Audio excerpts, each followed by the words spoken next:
Hello, I'm Wojciech Pawlus, the Outreach and Implementation Manager for our Countering Proliferation Financing Technical Assistance Program. We believe there are three important stories to keep an eye out for in 2023. First, all eyes should be on the Security Council, where Russia, a permanent member, threatens to undermine the international sanctions regime. Earlier in 2022, the US accused Russia of purchasing small arms and light weapons from North Korea, an egregious violation of international obligations in of itself.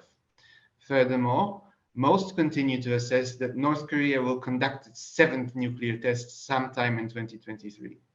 Absent Russia's vote, it's unlikely the Security Council will respond in any meaningful way. This all could add up to the beginning of the end for the international sanctions regime and a more fragmented international system reliant on autonomous sanctions.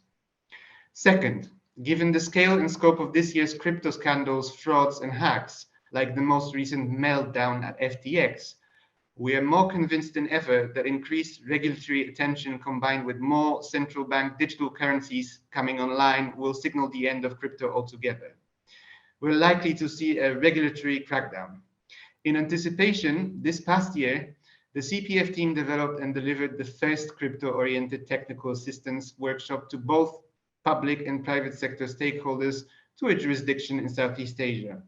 We are very much looking forward to continuing to run this workshop in other jurisdictions in 2023. Finally, we are going to see more and more overlap between sanctions evasion and organized crime. Ultimately, I think this will highlight the need for less siloed anti-money laundering and sanctions policy and more cross-cutting approaches to combating financial crime. The reality is that the weak points are the shared infrastructures, which also happen to get the least attention. To this end, the CPF team will continue to work with both public and private stakeholders to identify shared areas of responsibility and close loopholes that organized crime and sanctions evaders exploit.